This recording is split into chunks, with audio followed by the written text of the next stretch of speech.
Bismillah, elhamdülillah, ve salatu ve selamu ala Resulillah, amma ba'd. Esselamu aleyküm ve rahmetullahi ve berekatuhu.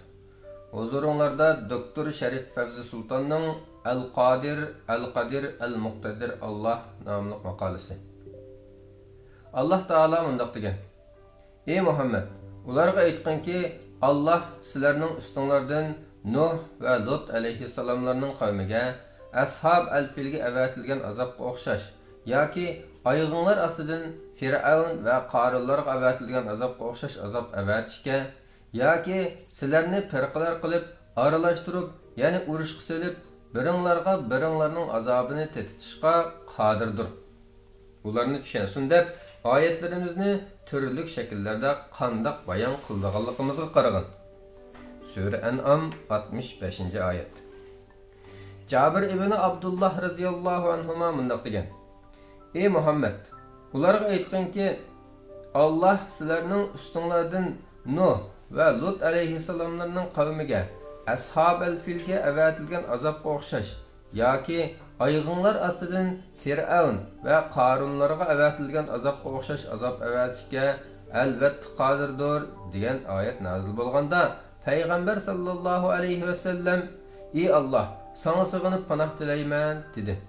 Ondan yoki sizlarni firqalar qilib aralashtirib, ya'ni urushga selib, biringlarning azobini tetishga qodirdir degan oyat nozil bo'lganda, payg'ambar sallallohu alayhi va sallam bu ikkisi osondir dedi.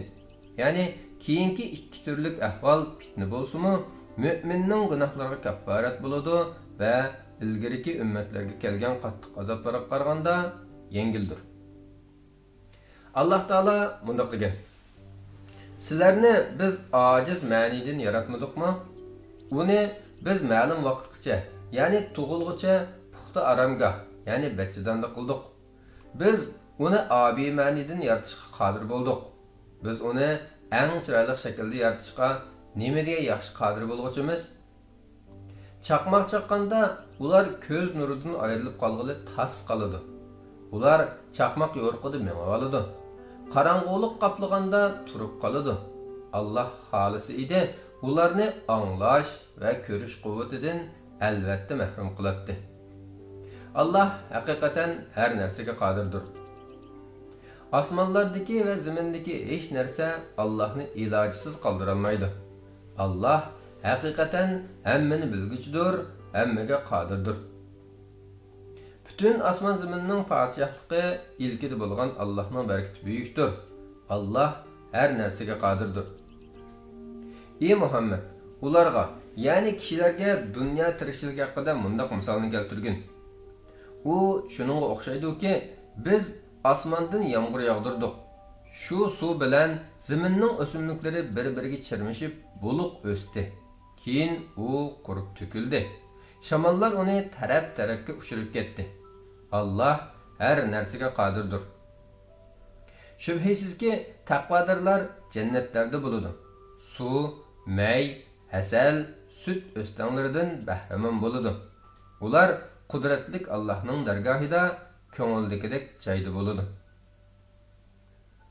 Bu ismning Alloh taolo haqidagi ma'nosi.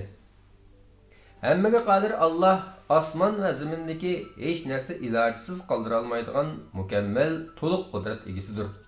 Ya'ni Allohning qudrati mutlaq bo'lib, ma'lum bir chekda to'xtab qolmaydi va asos sabablarga muhtoj bo'lmaydi. Rabbimiz Allah bu koinotning ishlarini taqdiri, qudrati va hikmati bilan idora qilib turadi. Biz uni obimalidan yaratishga qodir bo'ldik. Biz uni eng chiroyli shaklda yaratishga nima degan qodir bo'lg'uchimiz? Ya'ni Allah subhanahu va taolo bir narsani taqdir qilsa, uni amalga oshirishga qodirdir.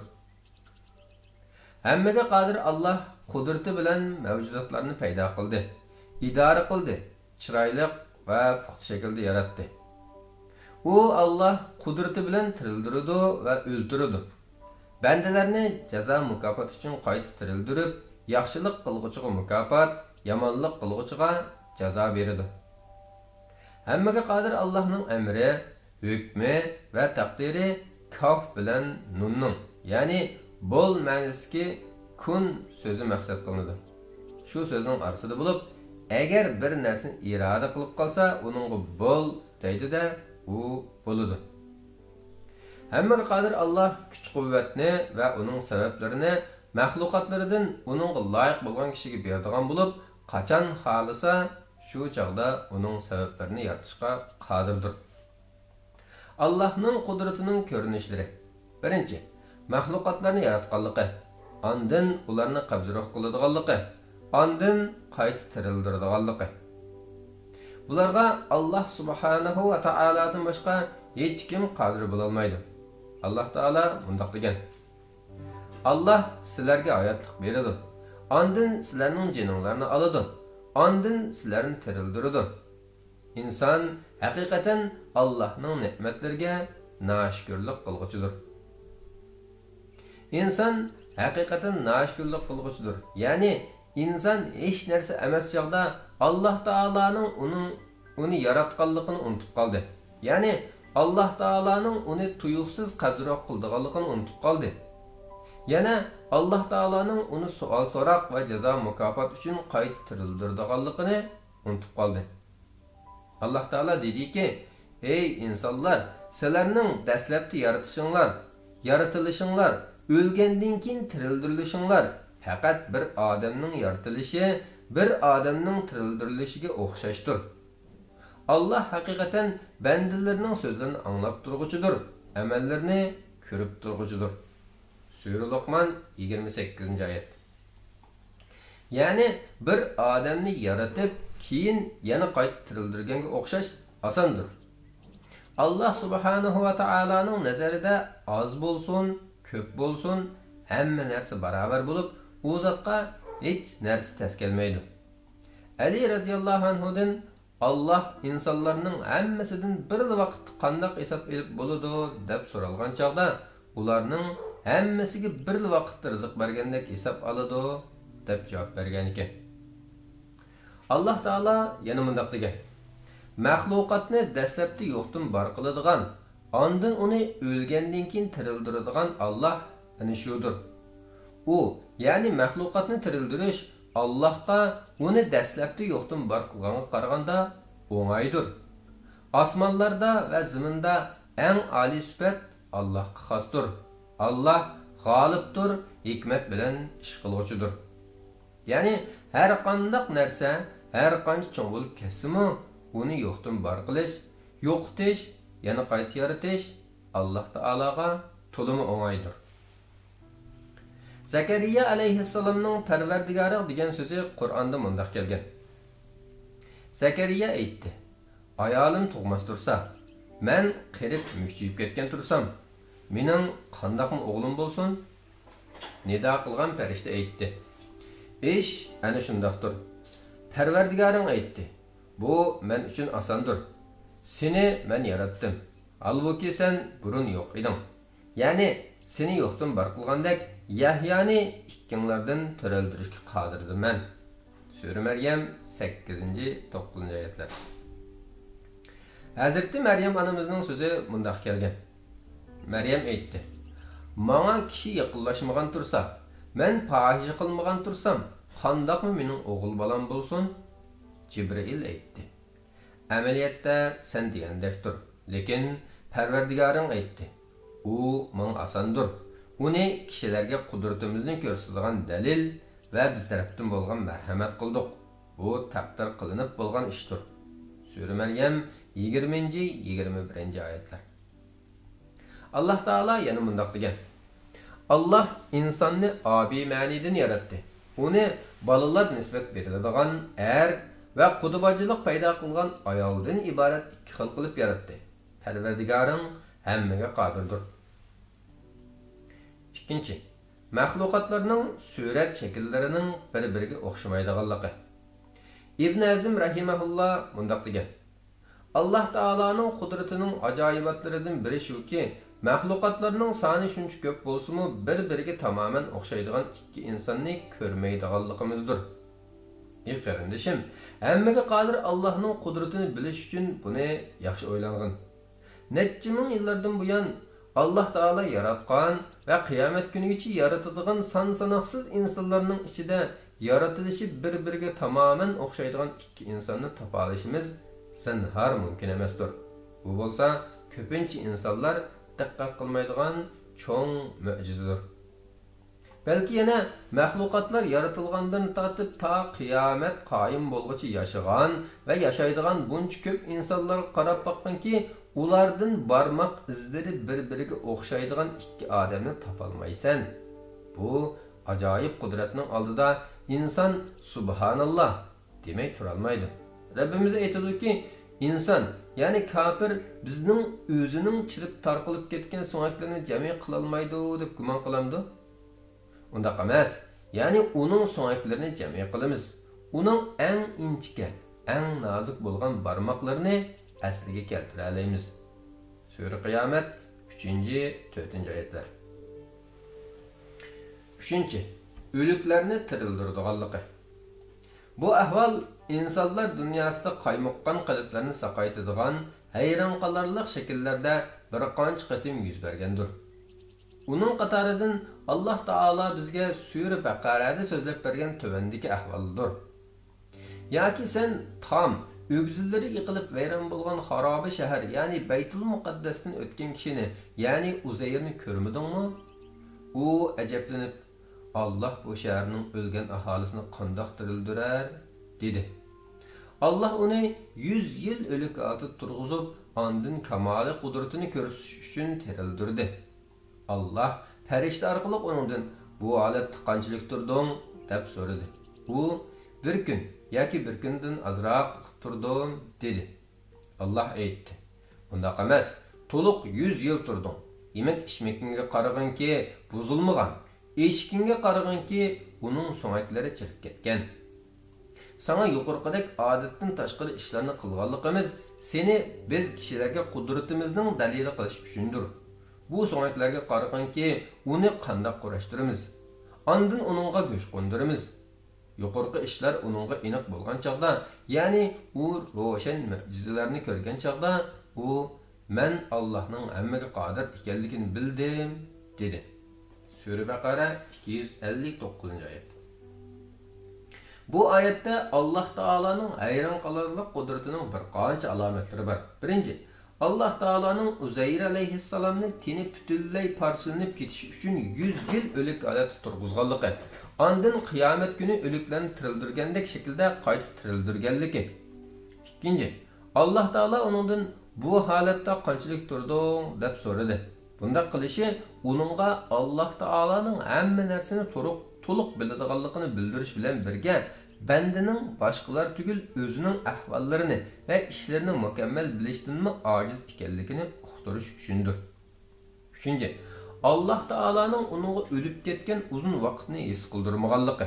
Uningga 100 yil bir kun yoki bir kundan azdek bilindi. Buningda tabiat qonuniyatlarini o'zgartirish, koinotni astin-ustin qilib o'tish va koinotdagi insonlardan tortib hamma narsani o'zgartirib o'tish Allah Taala'nın qo'lida ekanligiga ishorat bordir. 4. Allah Taala'nın taomni shuncha uzun yillardami o'zgartirib qo'ymay saqlaganligi. 5.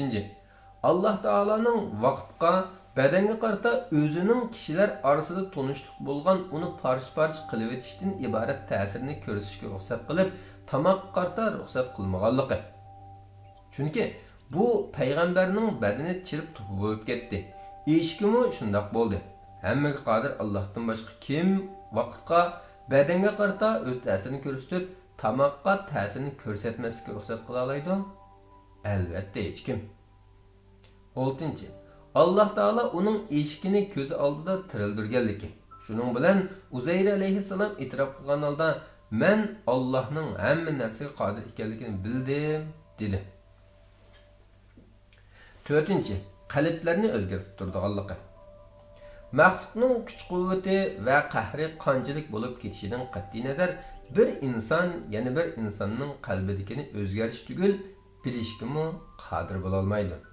Ya'ni sen bir kishini yaxshi ko'rib, qalbing shuning muhabbatidan to'shib ketgan bo'lsa, agar Alloh xohlamasa, hech kim bu yaxshi ko'rishni yomon ko'rishga o'zgartirmaydi. Yana agar birisini yomon ko'rib qolsang, zimindagi hamma kuchlar bir yerga kelibmi qalbingni kontrol qilishga va qalbingni zo'rlab bu yomon ko'rishni birdan bo'lsa-mu yaxshi ko'rishga o'zgartirishga qodir bo'la olmaydi. Lekin Rabbimiz Alloh buni qila oladi. Fuzala ibn Umayr qarab baqaydi. İlgiri uning qalbi islomga va islomning payg'ambariga qarata o'chmanlik va g'azab nafratga to'lib ketganlikdan payg'ambar sallallohu alayhi va sallamni o'ldirishni maqsad qilgan mushrik edi.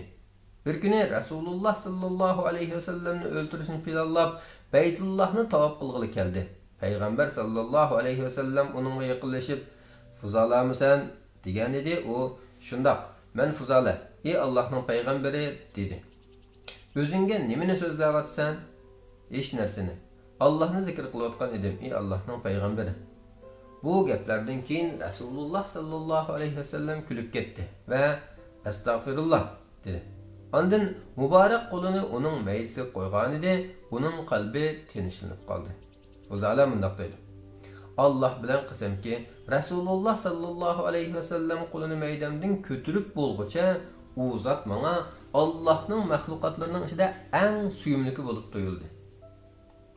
Fuzalaning qalbini bu o'tkinchi lahzada bu xil shaklda butunlay o'zgartirayotgan kim? U bo'lsa-mu, hammaga qodir Allohdir. Sumama ibn Usalga qarab baqayli. Bu sahoba tavhid kalimasini so'zlagan chaqda nima deganligiga qarab baqayli.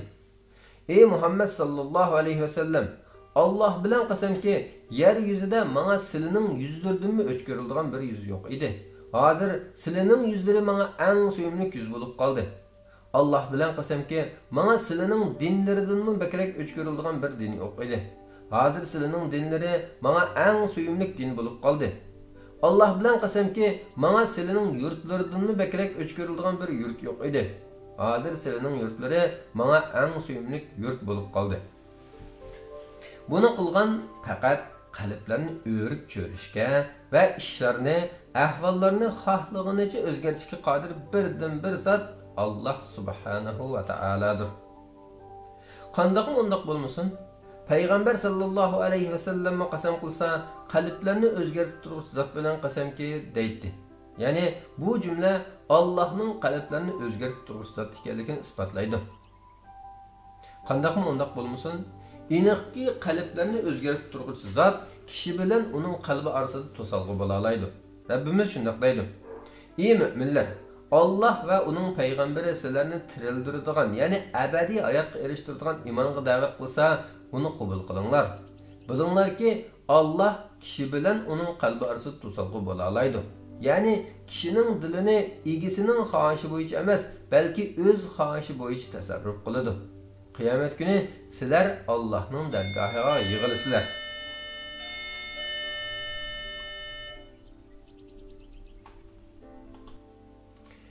İbn Qayyim rahimahullah mundaq degan: "Qudrati kamil bo'lgan hammaga qodir Alloh xohlagan kishini to'g'ri yo'lga boshlaydi. Kishini ya mu'min, ya kafir, ya yaxshi, ya fojir qiladi. U Alloh İbrahim alayhissalomni va oilasini o'zining amri bilan kishilarni to'g'ri yo'lga da'vat qiladigan va yetaklaydigan peshvolardan qildi. Fir'avnni va uning qavmini bo'lsa, kishilarni do'zaxga chaqiradiganlardan qildi." 5. Alloh taolaning gunohkorlarni halok qilishga va zolimlardan intiqom olishga qudratining yetadiganligi. Har bir gunohkor yoki zolim o'zining Alloh taolo meni bo'sh qo'yibdi deb o'ylab qolmasin. Balki Alloh taolo ularni g'olib, qudratli holatda turib halok qilish uchun muhlat bergandir. Payg'ambar sallallohu alayhi va sallam mundaq degan: "Shubhisizki Alloh taolo zulm qiluvchiga bir chaqqacha muhlat beradi. Vaqti kelganda bir tutudida u hargiz qochib qutula olmaydi." Ondan payg'ambar sallallohu alayhi va sallam: "Parvardigoring zolim yurtlar aholisini halok qilsa, ana shundoq halok qiladi. Allohning azobi haqiqatan to'liq qattiqdir" degan oyatni o'qidi. Allohning gunohkorlarni halok qildiganligi va zolimlardan intiqom olganligining misollari bek ko'p bo'lib, bu jihatda bizga Alloh taolaning bu so'zi yetarlidir. Ular zimində seyir qilib, ulardan ilgirkiler, yani halak bolğan ümmetlərinin aqibətinin qandaq bolğanlığını görmədimi? Ular, yani ötkenki ümmetlər bulardan texmi küçlük idi. Osmonlardagi va zimindagi hech narsa Allohni ilojisiz qoldirolmaydi. Allah haqiqatan hammani bilguchidir, hammaga qodirdir. Xuddi Alloh taolo gunohkorlarni, zolimlarni halok qilish qodir bo'lgandek, do'stlarga, solih bandalariga ularning soni va quroli har qancha oz bo'lsa-mu yoki bo'zaq qilingan bo'lsa-mu, yordam berishga albatta qodirdir. Olamlarning parvardigori Alloh mundaq degan: Allah'ның iradesi bilen az cemaat, köp cemaat üstüden galiba kılıdı. Kimki Allah'ның dinine yardım verirken, elbette Allah onun yardım verirdi. Allah elbette güçlüdür, galiptir. Şüphesiz ki Allah bilen ve onun peygamberi bilen karşılaşmışlar en har insanlar katarıdır. Allah Levh-ül Mahfuz'a "Men ve mening peygamberlerim çokum galba qilamiz" deb yozdi. Allah haqiqatan kuchlidir, g'olibdir. Sura Mujadala 20-21 oyatlar. 6. Allah Taolaning qudratining oxiratda oshkora bo'ladiganligi. Payg'ambar sallallohu alayhi va sallam tövendeki hadisida bu nuqtani mundaq zikr qilgan. Allah azza va jalla qiyomat kuni osmonlarni qatlaydi. Andın ularni o'ng qo'li bilan tutadi. Andın "Men podshohdurman, qani zolimlar, qani mutakabbirlar" deydi. Andın ziminlarni so'l qo'li bilan qatlaydi. Andın "Men podshohdurman, qani zolimlar, qani mutakabbirlar" deydi. Payg'ambar sallallohu alayhi va sallamning ushbu so'zidan texim ajablanishimiz kerak. Kishilar qiyomat kuni 3 turli holatda ashr qilinadi. Biri piyoda mang'uvchilar, yana biri uloqqa minguchilar, yana biri yuzicha mangadiganlar. Bir kishi: "Ey Rasululloh, ular qandoq yuzicha mangadi?" deganda Payg'ambar sallallohu alayhi va sallam ularni dunyoda putlar bilan mangdirgan zot qiyomat kuni ularning yuzlaricha mangdirishga haqiqatan qodirdir dedi. İnsanның acizligi va zaifligi. Hammaga qodir ulug' Allohning qudrati namoyon bo'lgan ekan, insonning ojizligi va zaifligi oshkora bo'ladi. Insonning kuch-quvvati Alloh subhanahu va taolaning uningga bergan atosi bo'lib, Alloh xohlagan vaqtda uningdan elib olishga qodirdir. Insonning kuch-quvvati ma'lum taraflarga va ma'lum vaqtlarga cheklangan bo'lib, u turli hodisalar, kasalliklar yoki qiyrilik sababidan shundaqla kibrlik qilganligi bois oxiri zavallıqqa özlönüdü. Yana kelib, insonning kuch-quvvati atrofdagi yordamchilardan, tajriba egillardan yordam so'rashi va turli sabablarni ishlatishi orqali vujudga chiqadi. Masalan, inson ko'zining ojizligini mikroskop bilan, ko'ra oladigan doirasining qisqaligini teleskop bilan, mengishning osonligini mashina, poyezd, aeroplan degandek qatnash vositalari bilan, qo'lining ojizligini atrik va ambur qatorliqlari bilan to'liqlaydi. Lekin Allah Taolaning qudrati to'liq, mukammal bo'lib, biror cheksiz to'xtab qolmaydi va sabab asoslarga yoki yordamchi xabarlarga hech muhtoj bo'lmaydi. Jimi nuqsalardan pak bo'lgan Rabbimiz Allah bundaq degan: Allah biror shayni yaratishni iroda qilsa, uningga vujudga kel deydi-da, u vujudga keladi. Hammaga qodir Allohning ustimizga haqlari. Yani bu sifatga qaratib Allohga qanday ibodat qilamiz? Birinchi, Allohga haqiqiy tavakkul qilishimiz va davomli iltijo qilishimiz kerak. Kimki hammaga qodir ulug' Allohni haqiqiy tunisa, faqat Allohga tavakkul qiladi. Allohdan boshqa hech kimga esilmaydi. Allohning qo'g'dishini so'raydi va ishlarini Allohga topshiradi. Chunki ishlarning tizgini Allohning qo'lidadir. Allah'ni hech narsa ilojisiz qoldirmaydi va Allohga hech narsa tas kelmaydi. Qur'on Karimdagi Musa alayhissalomning Fir'avn alayhi la'na bilan bo'lgan qissasiga nazarimizni burab baqaylikki, kim hammaga qodir, muqtadir Allohga tayansa va esilsa, butun mahluqotlar birlashsa-mu, uningga qilchilik aziyat yetkazolmaydi. Fir'avnning sarkashligi, maqtanishi, Musa aleyhisselamni ve onun davetini mesxir qilishi, shundaqla meni qo'yib o'tinglar, Musani o'ltiraman. Musa o'zini mendan qutuldirish uchun Parvardigorini chaqirsin. Men haqiqatan Musaning dininglarni o'zgartirishini yoki zaminda, ya'ni davlat qolayonchilik tug'dirishidan qo'rqaman degan so'zi oldida, shu lahzada Musa alayhissalom qanday qildi? Nima dedi? Faqat hammaga qodir, hammaning kuchli Allohga tayandi.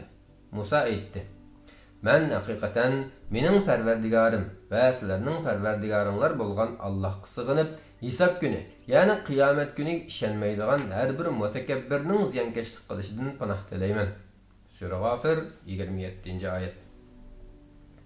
Parvardigorimiz Alloh bizning qalblarimizda mustahkam qarorlashishi, shu orqali u zotga chin dilimizdan haqiqiy bo'ysunishimiz va talpinishimiz uchun qudratining dalillarini bizga tafsiliy bayon qilib berdi. Alloh taolo o'z qudratiga va yagona zot ekanligiga dalil keltirib so'zlab bergan oyatlarga qarab boqaylik. Hammaning oxiri boradigan joyi Parvardigoringning dargohidir. Alloh insonni kuldira oladi va yig'lata oladi. Alloh o'ltirishga va tirildirishga qodir. Alloh bir juftni erkak bilan tishni yaratdi. Etilib chiqqan ma'nidan yaratdi. Hisob uchun insonlarni ikkinchi qatim yaratishni ustiga oldi. Allah insonni boy qila oladi va mamnun qila oladi. Allah Shi'ra yultuzining parvardigoridir. U, ya'ni Allah qadimki otni aloq qildi. Samutni aloq qildi. Ulardan bizning birini qo'ymadi. Ilgari Nuhning qavmini aloq qilgan edi. Shubhisizki, ular texmi zalim, texmi sarkash edi. Lut qavmining shaharlarini dum ko'mtirib etdi. Uni dahshatli toshlar qoplab oldi. Ey inson, Parvardigoringning qaysi bir ne'matidan gumonlanasan? Sura Najm 43-oyatdan 55-oyatgacha. Bu kafir inson o'zining yemekliklariga ibrat nazari bilan qarasin. Biz bulutdan zo'r miqdorda yomg'ir yog'dirdik. Ondan zaminni, uningdan o'simliklarni chiqarish bilan yordik. Sizlarning va hayvonlaringlarning manfaatlanishi uchun zaminda ochliqlarni, üzümni, o't yoshlarni, zaytunni, xurmini, daraxtlari qo'yiq bog'larni, turlik mevalarni, o't cho'plarni o'stirdik. Sura Abasa 24-oyatdan 32-oyatgacha.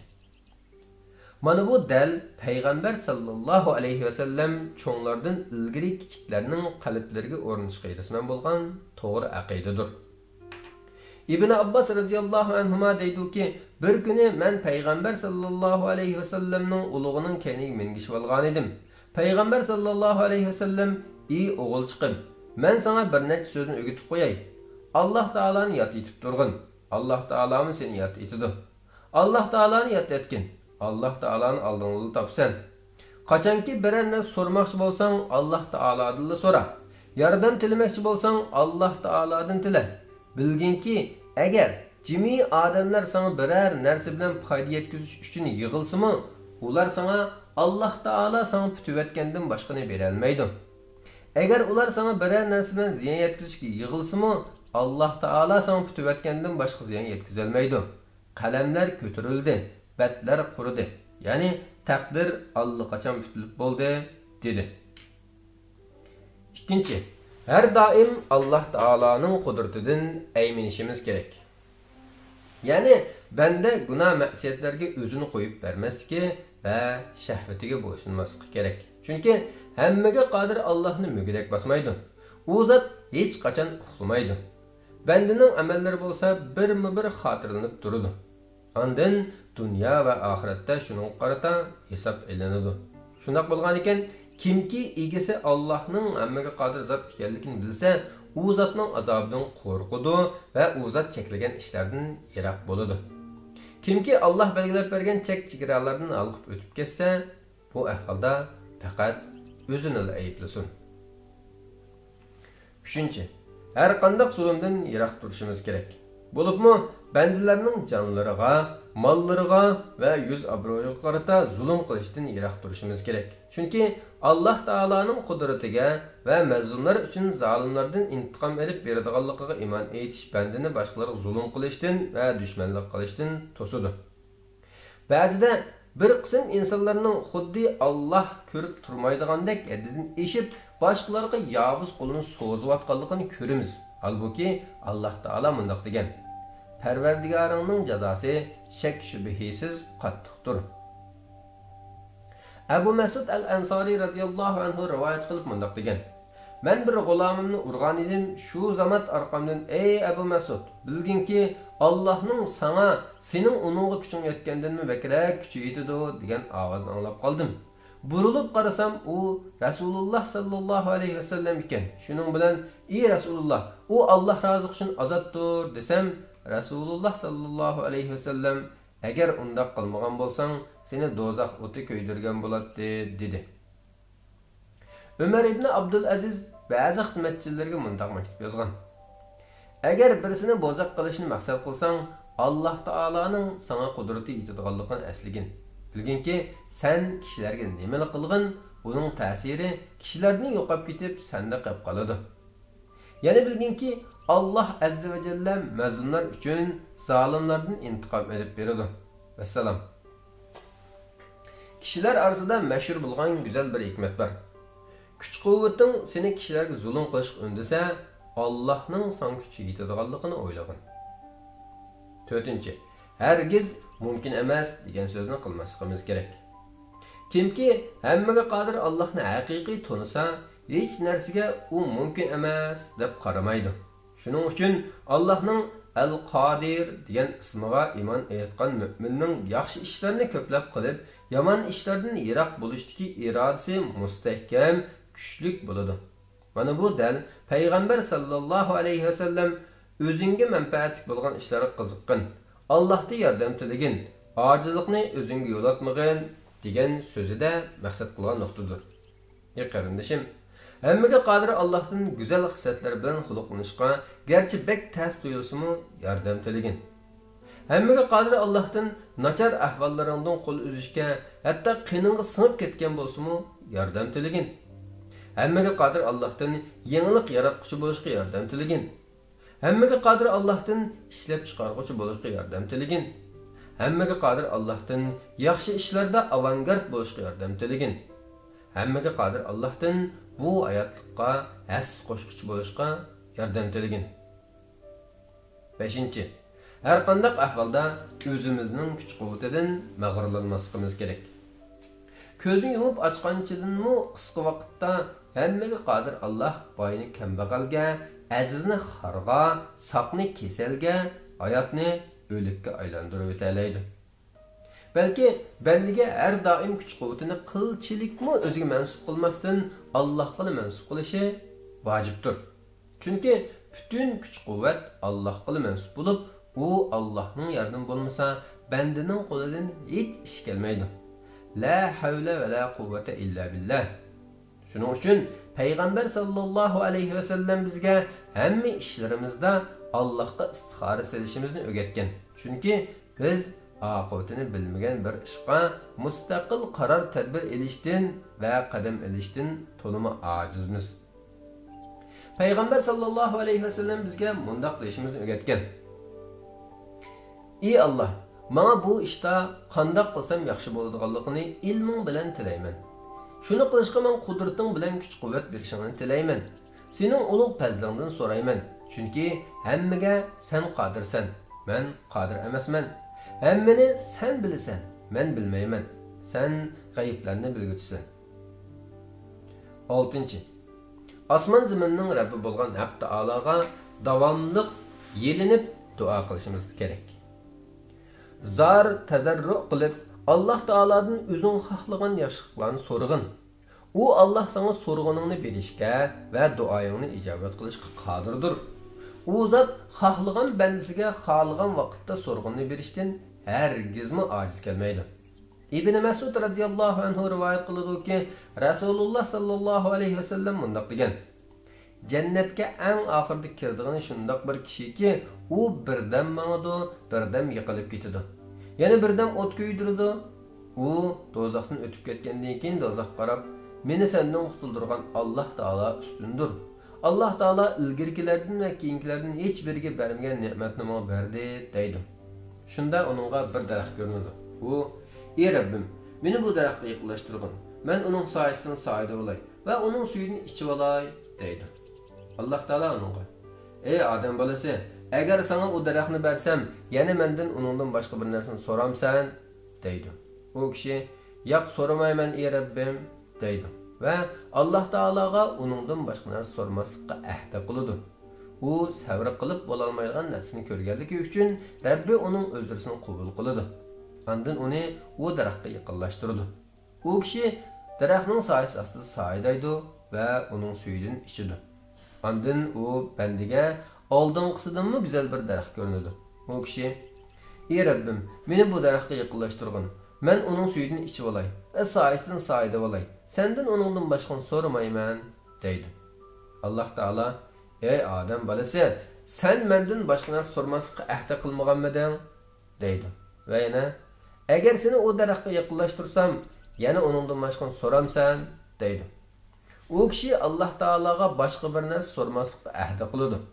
U kishi sabr qilib bo'la olmaydigan narsani ko'rganligi uchun Rabbi uning o'zrisini qabul qiladi. Ondan uni u daraxtga yaqinlashtiradi. U kishi uning soyasidan soyidaydi va suyidan ichidi. Ondan u kishiga jannatning eshigining yanida avvalgi ikki daraxtdanmi go'zal bir daraxt ko'rinadi. U kishi: "Ey Rabbim, meni bu daraxtga yaqinlashtirgin. Uning soyasidan soyida bo'lay va suyidan ichib olay. Sendan uningdan boshqani so'ramayman" deydi. Alloh taolo: "Ey odam bolasi, mendan boshqa narsa so'ramaslikka ahd qilmaganmiding?" deydi. U kishi: "Shundoq ey Rabbim, meni bu daraxtga yaqinlashtirgin. Men sendan uningdan boshqani so'ramayman" deydi. Alloh taolo: "Agar seni u daraxtga yaqinlashtirsam, yana uningdan boshqani so'ramsan" deydi. U kishi Alloh taologa boshqa narsa so'ramaslikka ahd qiladi. U kishi sabr qila olmaydigan narsani ko'rganligi uchun Rabbi uning o'zrisini qabul qiladi. Ondan u kishini bu daraxtga yaqinlashtiradi.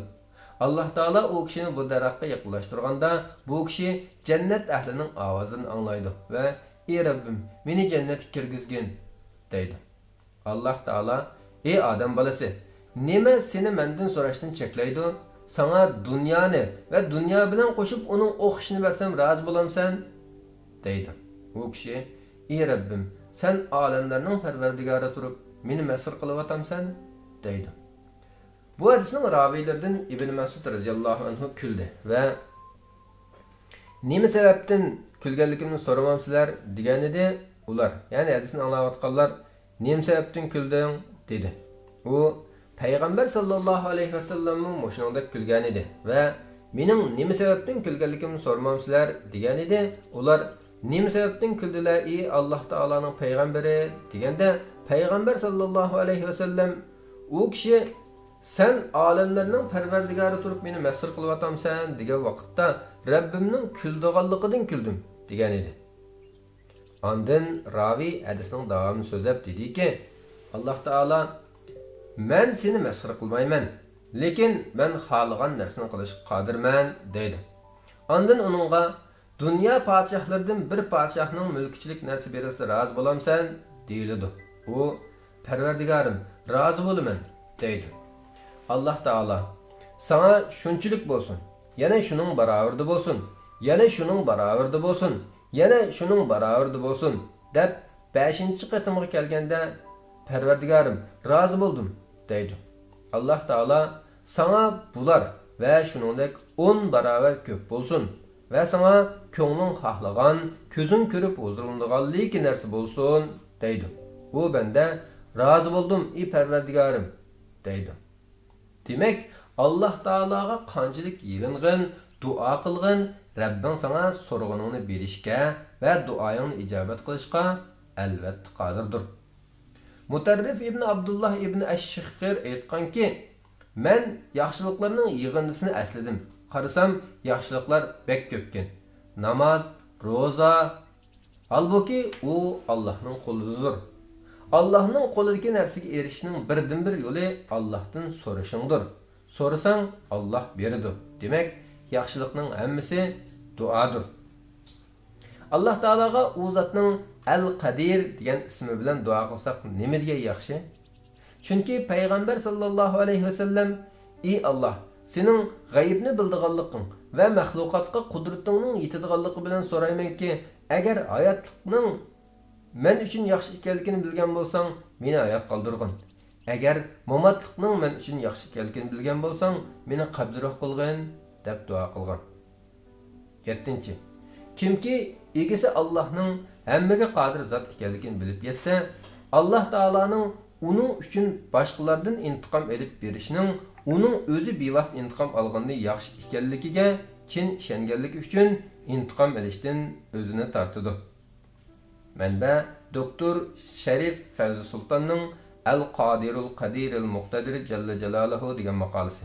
Tarjimada Muhammad Barak. Assalomu alaykum va rahmatullohi va barakatuh.